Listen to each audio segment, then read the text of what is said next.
کیا گیا۔ اس کے بعد رسول اللہ صلی اللہ علیہ وسلم نے اطراف کے ممالک کو اپنے اصول و مسلک کی طرف دعوت دی۔ پھر جب انہوں نے واضح طور پر انکار کر دیا تو ان کے خلاف جنگی کارروائی کا تہیہ کر لیا۔ غزوہ تبوک اسی سلسلے کی ابتدا تھی۔ حضرت صلی اللہ علیہ وسلم کے بعد جب حضرت ابو بکر رضی اللہ عنہ پارٹی کے لیڈر ہوئے تو انہوں نے روم اور ایران دونوں کی غیر اسلامی حکومتوں پر حملہ کیا۔ پھر حضرت عمر رضی اللہ عنہ نے اس حملے کو کامیابی کے آخری مراحل تک پہنچا دیا۔ مصر و شام اور روم و ایران کے عوام اول اس کو عرب قوم کی امپیریلسٹ پالیسی سمجھتے۔ انہوں نے خیال کیا کہ جس طرح پہلے ایک قوم دوسری قوم کو غلام بنانے کے لیے نکلا کرتی تھی، اسی طرح اب بھی ایک قوم اسی غرض کے لیے نکلی ہے۔ اس غلط فہمی کی بنا پر لوگ قیصر و کسریٰ کے جھنڈے تلے مسلمانوں سے لڑنے کے لیے نکلے، مگر جب ان پر مسلم پارٹی کے انقلابی مسلک کا حال کھلا اور جب انہیں معلوم ہوا کہ یہ جفاکارانہ قوم پرستی ایگریسو نیشنلزم کے علمبردار نہیں ہیں بلکہ قومی اغراض سے پاک ہیں اور محض ایک عادلانہ نظام قائم کرنے آئے ہیں، اور ان کا مقصد در حقیقت ان ظالم طبقوں کی خداوندی کو ختم کرنا ہے جو قیصریت و کسرویت کی پناہ میں ہم کو تباہ و برباد کر رہے ہیں، تو ان کی اخلاقی ہمدردیاں مسلم پارٹی کی طرف ہو گئیں۔ وہ قیصر و کسریٰ کے جھنڈے سے الگ ہوتے چلے گئے، اور اگر مارے باندھے فوج میں بھرتی ہو کر لڑنے آئے بھی تو بے دلی سے لڑے۔ یہی سبب ہے کہ ان حیرت انگیز فتوحات کا جو ابتدائی دور میں مسلمانوں کو حاصل ہوئیں، اور یہی سبب ہے اس کا کہ اسلامی حکومت قائم ہونے کے بعد جب ان ممالک کے باشندوں نے اسلامی نظام اجتماعی کو عملاً کام کرتے ہوئے دیکھا تو وہ خود اس بین الاقوامی پارٹی میں شریک ہوتے چلے گئے اور خود اس مسلک کے علمبردار بن کر آگے بڑھے تاکہ دوسرے ملکوں میں بھی اس کو پھیلا دیں۔ جارحانہ اور مدافعانہ کی تقسیم غیر متعلق ہے۔ یہ جو کچھ بیان کیا گیا ہے اس پر جب آپ غور کریں گے تو یہ بات بآسانی آپ کی سمجھ میں آ جائے گی کہ جنگ کی جو تقسیم جارحانہ ایگریسو اور مدافعانہ ڈیفینسو کی اصطلاحوں میں کی گئی ہے، اس کا اطلاق سرے سے اسلامی جہاد پر ہوتا ہی نہیں ہے۔ یہ تقسیم صرف قومی اور ملکی لڑائیوں پر ہی منطبق ہو سکتی ہے، کیونکہ اصطلاحاً حملہ اور مدافعت کے الفاظ ایک ملک یا ایک قوم کی نسبت ہی سے بولے جا سکتے ہیں، مگر جب ایک بین الاقوامی پارٹی ایک جہانی نظریہ و مسلک کو لے کر اٹھے اور تمام قوموں کو انسانی حیثیت سے اس مسلک کی طرف بلائے اور ہر قوم کے آدمیوں کو مساویانہ حیثیت سے پارٹی میں شامل کرے اور محض مسلک مخالف کی حکومت کو مٹا کر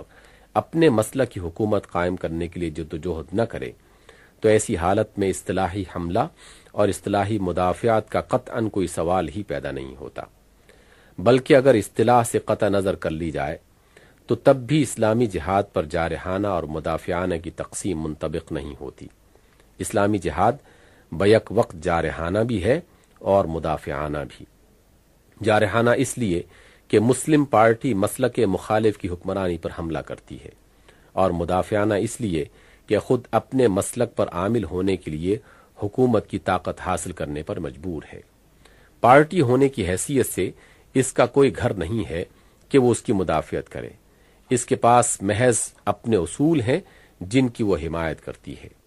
اسی طرح مخالف پارٹی کے بھی گھر پر وہ حملہ نہیں کرتی بلکہ اس کے اصولوں پر حملہ کرتی ہے، اور اس حملہ کا مدعا یہ نہیں ہے کہ اس سے زبردستی اس کے اصول چھڑائے جائیں، بلکہ مدعا صرف یہ ہے کہ اس کے اصولوں سے حکومت کی طاقت چھین لی جائے۔ ذمیوں کی حیثیت، یہیں سے یہ سوال بھی حل ہو جاتا ہے کہ کسی ملک پر اسلامی نظام کی حکومت قائم ہو جانے کی صورت میں ان لوگوں کی کیا حیثیت ہوگی جو کسی دوسرے عقیدہ و مسلک کے متبع ہوں۔ اسلام کے جہاد لوگوں کے عقیدہ و مسلک اور ان کے طریق عبادت یا قوانین معاشرت سے تعرض نہیں کرتا، وہ ان کو پوری آزادی دیتا ہے کہ جس عقیدہ پر چاہیں قائم رہیں اور جس مسلک پر چاہیں چلیں۔ البتہ وہ ان کے اس حق کو تسلیم کرنے سے انکار کرتا ہے کہ ان کی خاطر کسی ایسے طریقے پر حکومت کا نظام چلایا جائے جو اسلام کی نگاہ میں فاسد ہے۔ نیز وہ ان کے اس حق کو بھی نہیں مانتا کہ وہ معاملات کے ان طریقوں کو اسلامی نظام حکومت میں جاری رکھیں جو اسلام کے نزدیک اجتماعی فلاح کے لیے مہلک ہیں۔ مثلاً وہ حکومت کا نظام ہاتھ میں لیتے ہوئے سودی کاروبار کی تمام صورتوں کو مسدود کر دے گا، جوئے کی ہرگز اجازت نہ دے گا، خرید و فروخت اور مالی لین دین کی ان تمام شکلوں کو روک دے گا جو اسلامی قانون میں حرام ہیں، قحبہ خانوں اور فواحش کے اڈوں کو کلیتاً بند کر دے گا، غیر مسلم عورتوں کو سطر کے کم سے کم حدود کی پابندی پر مجبور کرے گا اور انہیں تبرج جاہلیت کے ساتھ پھرنے سے روک دے گا، سینما پر احتساب قائم کرے گا۔ اس قسم کے اور بہت سے امور ہیں جن میں ایک اسلامی نظام حکومت نہ صرف اجتماعی فلاح و بہبود کی خاطر بلکہ خود اپنے تحفظ سیلف ڈیفنس کی خاطر بھی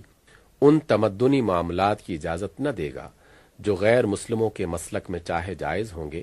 مگر اسلام کی نگاہ میں موجب فساد و ہلاکت ہیں۔ اس باب میں اگر کوئی شخص اسلام پر نارواداری کا الزام عائد کرے تو اسے دیکھنا چاہیے کہ دنیا کے کسی مسلک نے بھی دوسرے مسلک والوں کے ساتھ اتنی رواداری نہیں برتی جتنی اسلام برتتا ہے۔ دوسری جگہ تو آپ دیکھیں گے کہ غیر مسلک والوں کے لیے زندگی دوبھر کر دی جاتی ہے، حتیٰ کہ وہ وطن چھوڑ کر نکل جانے پر مجبور ہوتے ہیں، لیکن اسلام غیر مسلک والوں کو پورے امن کے ساتھ ہر قسم کی ترقی کرنے کا موقع دیتا ہے اور ان کے ساتھ ایسی فیاضی کا برتاؤ کرتا ہے جس کی مثال دنیا میں کہیں نہیں ملتی۔ امپیریلزم کا شبہ، یہاں پہنچ کر مجھے بھی اس بات کا اعادہ کرنا چاہیے کہ اسلام کی نظر میں جہاد صرف وہی ہے جو محض فی سبیل اللہ ہو، اور اس جہاد کے نتیجے میں جب اسلامی حکومت قائم ہو تو مسلمانوں کے لیے یہ ہرگز جائز نہیں ہے کہ وہ قیصر و کسریٰ کو ہٹا کر خود قیصر و کسریٰ بن جائیں۔ مسلمان اس لیے نہیں لڑتا اور مسلمان ہونے کی حیثیت سے نہیں لڑ سکتا کہ اس کی ذاتی حکومت قائم ہو جائے اور وہ خدا کے بندوں کو اپنا بندہ بنا لے اور ناجائز طور پر لوگوں کی گاڑی محنتوں کو روپیہ وصول کر کے اپنے لیے زمین پر جنتیں بنانے لگے۔ یہ جہاد فی سبیل اللہ نہیں بلکہ جہاد فی سبیل الطاغوت ہے، اور ایسی حکومت کو اسلام سے کوئی واسطہ نہیں۔ اسلام کا جہاد تو ایک خشک اور بے مزد محنت ہے جس میں جان، مال اور خواہشات نفس کی قربانی کے سوا اور کچھ نہیں ہے۔ اگر یہ جہاد کامیاب ہوا اور نتیجے میں حکومت مل جائے تو سچے مسلمان حکمران پر ذمہ داریوں کا اس قدر بھاری بوجھ عائد ہو جاتا ہے کہ اس غریب کے لیے تو راتوں کی نیند اور دن کی آسائش تک حرام ہو جاتی ہے، مگر اس کے معاوضے میں وہ حکومت و اقتدار کی ان لذتوں سے کوئی لذت حاصل نہیں کر سکتا جن کی خاطر دنیا میں عموماً حکومت حاصل کرنے کی کوشش کی جاتی ہے۔ اسلام کا فرما روا نہ تو رعیت کے عام افراد سے ممتاز کوئی بالاتر ہستی ہے، نہ عظمت و رفعت کے تخت پر وہ بیٹھ سکتا ہے، نہ اپنے آگے کسی سے گردن جھکوا سکتا ہے، نہ قانون شریعت کے خلاف ایک پتہ ہلا سکتا ہے، نہ اسے اختیار حاصل ہے کہ اپنے کسی عزیز یا دوست یا خود اپنی ذات کو کسی ادنا سے ادنا ہستی کے جائز مطالبہ سے بچا سکے، نہ وہ حق کے خلاف ایک حبہ لے سکتا ہے اور نہ ایک چپا بھر زمین پر قبضہ کر سکتا ہے۔ ایک متوسط درجے کے مسلمان کو زندگی بسر کرنے کے لیے جتنی تنخواہ کافی ہو سکتی ہے، اس سے زیادہ بیت المال سے ایک پائی لینا بھی اس کے لیے حرام ہے۔ وہ غریب نہ عالی شان قصر بنوا سکتا ہے، نہ خدم و حشم رکھ سکتا ہے، نہ عیش و عشرت کے سامان فراہم کر سکتا ہے۔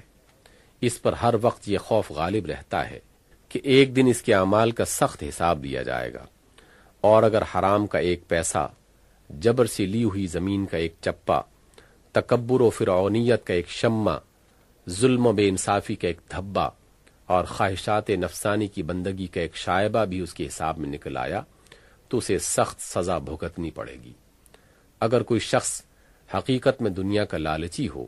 تو اس سے بڑا کوئی بے وقوف نہ ہوگا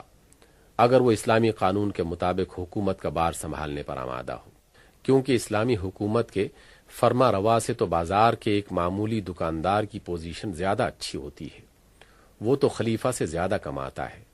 اور رات کو پاؤں پھیلا کر سوتا ہے۔ خلیفہ بیچارے کو نہ ان کے برابر آمدنی نصیب اور نہ رات کو چین سے سونا نصیب۔ یہ بنیادی فرق ہے اسلامی حکومت اور غیر اسلامی حکومت کا۔ غیر اسلامی حکومت میں حکمران گروہ اپنی خداوندی قائم کرتا ہے اور اپنی ذات کے لیے ملک کے وسائل و ذرائع استعمال کرتا ہے، بخلاف اس کے اسلامی حکومت میں حکمران گروہ مجرد خدمت کرتا ہے اور عام باشندوں سے بڑھ کر اپنی ذات کے لیے کچھ حاصل کرنا نہیں چاہتا۔ اسلامی حکومت کی سول سروس کو جو تنخواہیں ملتی تھیں، ان کا تقابل آج کل یا خود اس دور کی امپیریلسٹ طاقتوں کے سول سروس کے مشاہروں سے کر کے دیکھیے، آپ کو معلوم ہو جائے گا کہ اسلام کی جہاں کشائی اور امپیریلزم کی عالمگیری میں روحی و جوہری فرق ہے۔ اسلامی حکومت میں خراسان، عراق، شام اور مصر کے گورنروں کی تنخواہیں آپ کے معمولی انسپکٹروں کی تنخواہوں سے بھی کم تھیں۔ خلیفہ اول حضرت ابو بکر صدیق رضی اللہ تعالیٰ عنہ کی تنخواہ 150 روپے سے زیادہ نہ تھی، درا حالانکہ بیت المال دنیا کے دو عظیم الشان سلطنتوں کے خزانوں سے بھرپور ہو رہا تھا۔ اگرچہ ظاہر میں امپیریلزم بھی ملک فتح کرنا ہے اور اسلام بھی، مگر دونوں کے جوہر میں زمین و آسمان کا فرق ہے۔ پرواز ہے دونوں کی اسی ایک فضا میں، کرگس کا جہاں اور ہے، شاہی کا جہاں اور۔ یہ ہے اس جہاد کی حقیقت جس کے متعلق آپ بہت کچھ سنتے رہے ہیں۔ اب اگر آپ مجھ سے دریافت کریں کہ آج اسلام اور مسلم جماعت اور جہاد کا وہ تصور جو تم پیش کر رہے ہو کہاں غائب ہو گیا، اور کیوں دنیا بھر کے مسلمانوں میں کہیں بھی اس کا شائبہ تک نہیں پایا جاتا، تو میں عرض کروں گا کہ یہ سوال مجھ سے نہ کیجیے، بلکہ ان لوگوں سے کیجیے جنہوں نے مسلمانوں کی توجہ ان کی اصل مشن سے ہٹا کر تعویذ گنڈوں اور عملیات اور مراقبوں اور ریاضتوں کی طرف پھیر دی ہے، جنہوں نے نجات اور فلاح اور حصول مقاصد کے لیے شارٹ کٹ تجویز کیے تاکہ مجاہدے اور جانفشانی کے بغیر سب کچھ تسبیح پھرانے یا کسی صاحب قبر کی عنایات حاصل کرنے ہی سے میسر آ جائے، جنہوں نے اسلام کی کلیات اور اصول و مقاصد کو لپیٹ کر تاریک گوشوں میں پھینک دیا اور مسلمانوں کے ذہن کو آمین بالجہر اور رفع الیدین اور ایصال ثواب و زیارت قبور اور اسی قسم کی بے شمار جزیات کی بحثوں میں ایسا پھنسایا کہ وہ اپنے آپ کو اور اپنے مقصد تخلیق کو اور اسلام کی حقیقت کو قطعی بھول گئے۔ اگر اس سے بھی آپ کی تشفی نہ ہو تو پھر یہ سوال ان امراء اور احکام و اصحاب اقتدار کے سامنے پیش کیجیے جو قرآن اور محمد صلی اللہ علیہ وسلم پر ایمان لانے کا دعویٰ تو کرتے ہیں، مگر قرآن کے قانون اور محمد صلی اللہ علیہ وسلم کی ہدایات کا اس سے زیادہ کوئی حق اپنے اوپر تسلیم نہیں کرتے کہ کبھی ختم قرآن کرا دیں اور کبھی عید میلاد کے جلسے کرا دیں۔ رہا اس قانون اور ہدایت کا عملاً نافذ کرنا، تو یہ حضرات اپنے آپ کو اس سے بری الذمہ سمجھتے ہیں، کیونکہ در حقیقت ان کا نفس ان پابندیوں کو قبول کرنے اور ان ذمہ داریوں کا بوجھ سنبھالنے کے لیے ہرگز تیار نہیں ہے جو اسلام ان پر عائد کرتا ہے۔ یہ بڑی سستی نجات کے طالب ہیں۔